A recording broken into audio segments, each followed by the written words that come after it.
আজকের আপনি দিল্লি যাচ্ছেন, খুব ইম্পর্টেন্ট আজকে বৈঠক রয়েছে দিল্লিতে, আজকে খুব ইম্পর্টেন্ট বৈঠক আজকে আপনার। না, আমি তো আপনাদের বলবো না কোথায় যাচ্ছি কী করছি, বলে আপনাদের বিষয় নয়।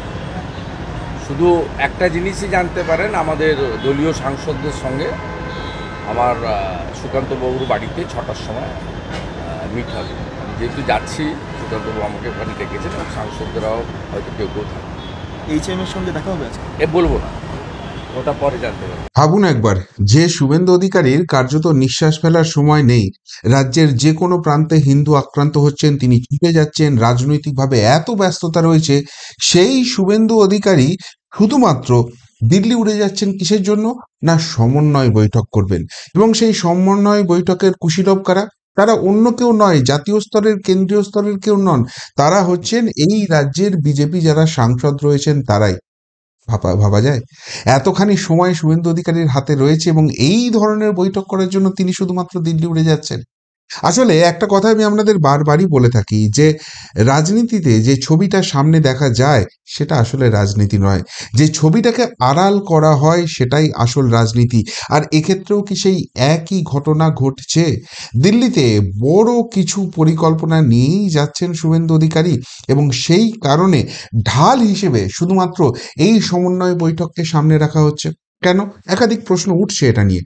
যেমন ধরুন, গতকালই বিজেপির যে রাজ্য অফিস রয়েছে সেখানে একটা শীর্ষ স্তরের বৈঠক রয়েছেন। রাজ্য কমিটিতে যারা রয়েছেন, সভাপতি যিনি বালুরঘাটের সাংসদ ডক্টর সুকান্ত মজুমদার, তার নেতৃত্বে সুনীল বনসলজি সেখানে ছিলেন এবং সমস্ত রাজ্য নেতৃত্ব তারা একটা বৈঠক করেন এবং সেই বৈঠকে শুভেন্দু অধিকারী কিন্তু ছিলেন না। চাইলেই তো সেই বৈঠকে আরামসে অন্যান্য সাংসদদের ডেকে নেওয়া যেত। হোলির ছুটি ছিল, তারপর শনিবার রবিবার তিনটে দিন রয়েছে। যদি এই সমন্বয় বৈঠক এতটাই জরুরি হয়ে পড়বে, বাংলার মাটিতে যে কোনো মুহূর্তে করে নেওয়া দরকার আছে। কেননা সাংসদরা এই মুহূর্তে, যেহেতু সংসদ অধিবেশন চলছে, তারা দিল্লিতে রয়েছেন, তাদের এই মুহূর্তে রাজনৈতিক ব্যস্ততা ততটা নেই যতটা সংসদীয় ব্যাপার নিয়ে রয়েছে। সুতরাং তারা একটা দিন বাংলায় থেকে, বা তারা তো উইকেন্ডে আসেনি বাংলাদেশ, এখানে আরামসে করে নেওয়া যেতে পারতো। যেখানে রাজনৈতিক ব্যস্ততা এত তুমুল, এত তীব্র রয়েছে শুভেন্দু অধিকারী, তার একটা দিন দিল্লিতে যাওয়া মানে কিন্তু রাজনৈতিকভাবে বিজেপির অন্তত ভোটমুখী রাজ্যের ক্ষেত্রে কিন্তু অনেকটাই প্রবলেম হবে। কিন্তু তা সত্ত্বেও শুভেন্দু অধিকারী সেখানে যাচ্ছেন। এবার এখানেই প্রশ্নটা আসছে, তাহলে কেন? ওই যে সমন্বয় বৈঠক, ওটা নিশ্চিতভাবে কিন্তু আসল ঘটনা নয়। আসলে যেটা শোনা যাচ্ছে যে বঙ্গ রাজনীতি, সেই জায়গায় কিন্তু অমিত শাহের ইনস্ট্রাকশন এসে গেছে এবং 2026-এ যে কোনো মূল্যে পশ্চিমবঙ্গে পদ্ম ফোটাতে হবে। এক এবং একমাত্র লক্ষ্য এটাই। যারা বলছেন এখনো সেটিং রাজনীতি রয়েছে, এই প্রবলেম রয়েছে, এই যাদের জেলা সভাপতি করা হলো তারা তো তৃণমূলেরই চামচা, তাদের কি ওখানে বসিয়ে দেওয়া আছে, এই ধরনের যারা কথা বলছেন না, তারা শুধু যত সময় যাবে শুধু এই জায়গাটা লক্ষ্য করবেন যে কতখানি অ্যাগ্রেশনে বিজেপি রয়েছে এবং ওই সাদা দাড়ি সাদা শাড়ি সেটিং নিয়ে যারা বাজার মাত করার চেষ্টা করছেন, তারাও আর খেই হারিয়ে ফেলবেন, কোনো কথার কোনো উত্তর পাবেন না। ফলে অবভিয়াসলি যখনই বিহারের ইলেকশনটা কমপ্লিট হয়ে যাবে, এখন বিজেপির টার্গেট, মানে কেন্দ্রীয় বিজেপির টার্গেট বিহার, সেখানে যে কোনো হোক ভালো ফলাফল করতে হবে, 200-র বেশি আসন নিয়ে আসা, 200-র কাছাকাছি অন্তত পেতে হবে, এইরকম একটা জায়গা রয়েছে। প্লাস সেখানে নীতিশ কুমার একটা ইস্যু রয়েছে, সেটাকে রিজলভ করতে হবে। ফলে সেখানে অনেকটাই ফোকাস দিতে হচ্ছে। কিন্তু তার মানে বাংলা কিন্তু আউট অফ ফোকাস হয়ে যায়নি, বাংলাতেও ফোকাস হয়ে গেছে এবং সেটা রাজ্য নেতৃত্ব, বিশেষ করে শুভেন্দু অধিকারীর হাত ধরে একটা বড় কিছু পরিকল্পনা চলছে। এবং সেই জায়গায় বাংলায় জিততে গেলে যেটা সব থেকে বেশি দরকার, 1 নম্বর হচ্ছে হিন্দু ভোটকে ইউনাইটেড করতে হবে এবং নিজের ভোট নিজেকে দেওয়াতে হবে। সেই জায়গাটা নিয়ে কিন্তু মারাত্মক রকমের পরিকল্পনা চলছে। এরপর যখন বিহারের ইলেকশনটা মিটে যাবে, ডেফিনেটলি সেখানে কিন্তু বাংলাতেই কিন্তু ফুল ফোকাস তখন চলে আসবে। কেননা অসমে হিমন্ত বিশ্ব শর্মা রয়েছেন এবং সেখানে বিজেপির যা অবস্থা রয়েছে, বিরোধীর যা অবস্থা রয়েছে, সেখানে কিন্তু যথেষ্ট রকম ভালো ফলাফল করবে। অন্যদিকে বাংলার পাশাপাশি সেই সময় ভোট হবে পুদুচেরিতেও, সেই পুদুচেরিতে বিজেপি অলরেডি ক্ষমতায় আছে, সুতরাং সেখানেও তারা খুব একটা কিছু যে ঝামেলার মধ্যে পড়বে এমন জায়গা, এমন ছবি কিন্তু উঠে আসেনি এবং সেটাও কিন্তু খুব ক্ষুদ্র রাজ্য। তামিলনাড়ু, সেখানে বিজেপি ভালো করবে কিন্তু ক্ষমতায় আসার মতো জায়গা নেই। কেরালাতেও একই অবস্থান রয়েছে। ফলে এই সমস্ত দিক থেকে দেখতে গেলে বাংলা হচ্ছে একমাত্র রাজ্য যেখানে পদ্ম ফোটার সমূহ সম্ভাবনা আছে এবং সেটার জন্য কোনো রকম কোনো কিছু ছাড় দেওয়া হবে না এবং সেই লক্ষ্যেই কিন্তু পুরোপুরি এগোচ্ছে।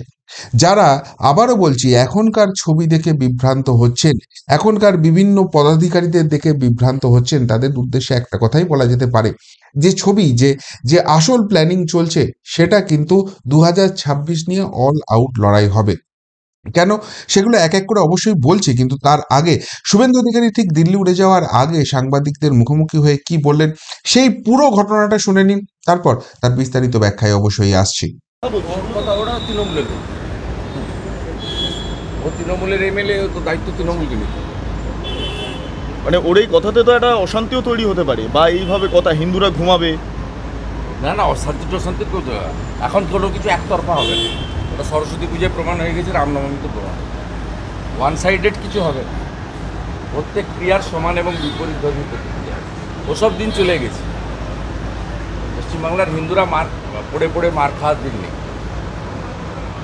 ইট যে ছুটবে তাকে পাটকেল খেতে হবে। ভুয়ো ভোটার নিয়ে রসগোল্লা দিয়ে কেউ আপ্যায়ন করবে না। ভুয়ো ভোটার নিয়ে ইলেকশন কমিশন মিটিং ডেকেছে, আগামীকালকে মিটিং হবে পরে ভুয়ো ভোটার সংক্রান্ত। আমাদের তো স্পষ্ট বক্তব্য, আধার এপিক লিঙ্ক করে দিয়ে বায়োমেট্রিক চালু করা হোক। আধার এপিক লিঙ্ক করা হোক এবং বায়োমেট্রিক চালু করা হোক। যদি রেশন দোকান কয়েক হাজার রেশন দোকানে থাকতে পারে, তাহলে 80,000 বুথে কেন থাকবে? আজকে যদি ভিভিপ্যাট গোটা ভারতবর্ষে ভারত সরকার কিনে দিতে পারে, তাহলে পশ্চিমবঙ্গকে দিয়েই শুরু হোক। আধার এপিক লিঙ্ক এবং বায়োমেট্রিক মমতা বন্দ্যোপাধ্যায় যদি ভুয়া ভোটার আটকাতে চান, তা বায়োমেট্রিকটা ইলেকশন কমিশনকে প্রপোজ করুন না, যে বায়োমেট্রিক বসিয়ে করুন। বায়োমেট্রিকের কেনার যে খরচটা ইলেকশন কমিশনের লাগবে, পশ্চিমবঙ্গ সরকার দেবে। এখান থেকেই শুরু হোক 2026 থেকে। আর আজকে আপনি দিল্লি যাচ্ছেন, খুব ইম্পর্টেন্ট আজকে বৈঠক রয়েছে দিল্লিতে। আজকে খুব ইম্পর্টেন্ট বৈঠক আজকে আপনার। না, আমি তো আপনাদের বলবো না কোথায় যাচ্ছি কী করছি, বলে আপনাদের বিষয় নয়। শুধু একটা জিনিসই জানতে পারেন, আমাদের দলীয় সাংসদদের সঙ্গে আমার সুকান্তবাবুর বাড়িতে 6টার সময় মিট হবে। আমি যেহেতু যাচ্ছি, সুকান্তবাবু আমাকে ওখানে ডেকেছেন, এবং সাংসদরাও হয়তো কেউ কেউ থাকবে। HM এর সঙ্গে দেখা হবে আজকে? বলবো না, ওটা পরে জানতে পারবো। দাদা, আজকে ফুরফুরা শরীফে যাচ্ছে হ্যাঁ, মুখ্যমন্ত্রী মমতা বন্দ্যোপাধ্যায় ফুরফুরা শরীফে যাচ্ছে। ভোট ব্যাংকে কনসলিডেট করতে। ভোট ব্যাংক উনি প্রত্যেকবার বিধানসভা ভোটের আগে যান। 16 সালেও গেছিলেন।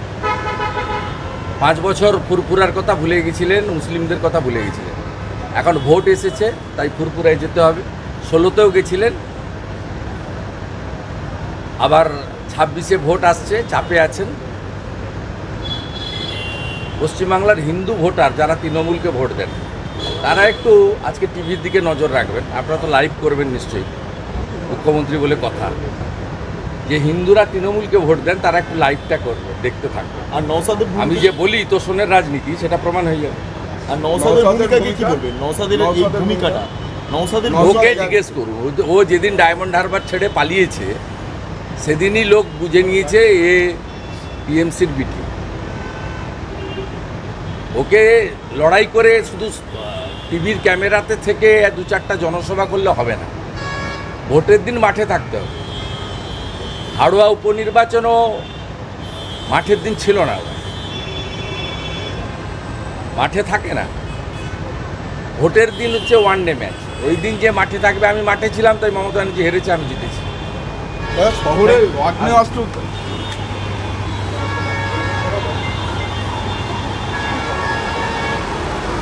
শুভেন্দু অধিকারী এটা স্পষ্ট করে দিলেন যে হিন্দু ভোট ইউনাইটেড করার জন্য বা এই রাজ্যের হিন্দুদের বাঁচানোর জন্য যে মূল মন্ত্র বিজেপি নিয়ে নিয়েছে, সেই লাইন থেকে সরে আসার কোনো রকম কোনো জায়গা নেই। এবার অনেকের মনের মধ্যে একটা প্রশ্ন থাকে, এই যে জায়গাটা কেন্দ্রীয় বিজেপি বা সংঘ পরিবার যদি করতে চায়, তাহলে সেখানে তো সব থেকে বড় প্রশ্নের মুখোমুখি হতে হবে যে দুর্নীতি নিয়ে যে প্রশ্নগুলো উঠে আসছে, সেই দুর্নীতির প্রশ্নে আমরা তো সেরকম ফ্রুটফুল রেজাল্ট দেখতে পাচ্ছি না। কেন্দ্রীয় তদন্তকারী যে সংস্থাগুলো রয়েছে, সেই সংস্থাগুলি এখনো তো সেই রকম কোনো রেজাল্ট দেয়নি। সবুরেই মেওয়া ফলে সেই নিয়েও ডেফিনিট কিছু চিন্তা ভাবনা আছে এবং সেগুলো কিন্তু সঠিক সময়েই হবে। সব থেকে বড় কথা, গেরুয়া শিবির যেটা নিয়ে মুখে কুলুপ এঁটেছে, কিন্তু দলের শীর্ষ নেতৃত্ব যেটা নিয়ে বলে দিচ্ছে, সেটা হচ্ছে শুভেন্দু অধিকারীর এই সফর, এই দিল্লি সফর কিন্তু অত্যন্ত গুরুত্বপূর্ণ হতে চলেছে। বিশেষ করে বাংলায় কিভাবে পুরোপুরি ঝাঁপিয়ে পড়া যেতে পারে। দিল্লি মডেল বাংলায় কতটা কার্যকর হবে, বাংলায় ঠিক কোন কোন জায়গায় প্রবলেম আছে, কোথায় জিততে গেলে কোন ব্লু প্রিন্টের দরকার আছে, হিন্দু ভোটের কনসলিডেশন সত্যিই কি সম্ভব, যে দাবিটা শুভেন্দু অধিকারীরা এতদিন ধরে করে আসছেন যে 5% হিন্দু ভোটই শুধুমাত্র বিজেপির বাক্সে নিয়ে আসা গেলেই এই রাজ্যের ছবিটা চেঞ্জ হয়ে যাবে। এবং যেখানে 85টা আসন রয়েছে সংখ্যালঘু অধ্যুষিত, যেটা তৃণমূল কংগ্রেসই মোটামুটি জিতবে, বাকি 209টা আসনের মধ্যে লড়ে সত্যিই কি 148-এর গণ্ডি পেরোনো সম্ভব হবে? 170-80 যে টার্গেট শুভেন্দু অধিকারীরা করছেন সেইখানে কি সঠিকভাবে থাকবে? এই যে সাংগঠনিক রদবদল হয়েছে তাতে কতখানি ইম্প্যাক্ট রয়েছে, এই যে সাধারণ মানুষের আস্থার অভাব রয়েছে সেই জায়গায় কোথায় কি রয়েছে, এই সমস্ত খুঁটিনাটি নিয়ে বৈঠক হবে।